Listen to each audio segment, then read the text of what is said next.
Iran আমেরিকার স্থায়ী যুদ্ধবন্ধের পথে আরেক ধাপ অগ্রগতির কথা জানিয়েছে আল জাজিরা।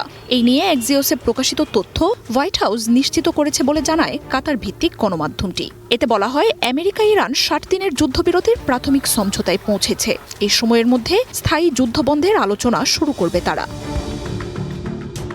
তবে প্রাথমিক এই সমঝোতার স্মারক এখনও প্রেসিডেন্ট ট্রাম্পের অনুমোদনের অপেক্ষায় রয়েছে। চূড়ান্ত হলে কয়েক মাসের কূটনৈতিক অচলাবস্থার পর এই ঘটনাকে বড় অগ্রগতি হিসেবে দেখা হচ্ছে। যদিও অস্থায়ী এই চুক্তির শর্তগুলো এখনও অস্পষ্ট। তবে জানা গেছে, হরমুজে অবাধ চলাচল নিশ্চিত করবে ইরান, আর নৌ অবরোধ তুলে নেবে ওয়াশিংটন। যদিও জলপথটির উপর আধিপত্য ঘিরে বৃহস্পতিবার উত্তেজনা আরও বেড়েছে। প্রেসিডেন্ট ট্রাম্পের পর এই নিয়ে ওমানকে হুঁশিয়ারি দিয়েছেন ট্রেজারি সেক্রেটারি স্কট বেসেন্টো।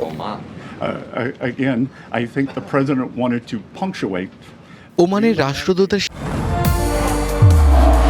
নির্মাণে নাম্বার 1 শাহ সিমেন্ট সাথে আলাপ হয়েছে।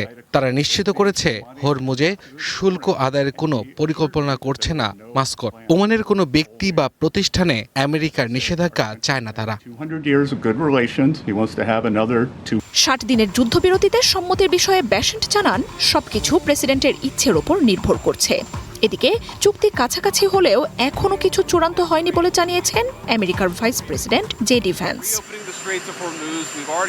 আমরা এরই মধ্যে যা অর্জন করেছি এবং ধরে নেই যে চূড়ান্ত চুক্তিতে পৌঁছাতে সক্ষম হব, তাহলে হরমুজ প্রণালী পুনরায় খুলতে যাচ্ছে। আমরা তাদের সামরিক শক্তি ধ্বংস করেছি, পরমাণু কর্মসূচি দীর্ঘমেয়াদী পিছিয়ে দিয়েছি। আমরা এখনও লক্ষ্যে পৌঁছাইনি, কিন্তু আমরা খুব কাছাকাছি আছি। তবে সম্ভাব্য চুক্তির কথা নাকচ করে ইরানের আইআরজিসি ঘনিষ্ঠ তাসনিম নিউজ বলছে, চূড়ান্ত হলে তা জনগণ জানবে।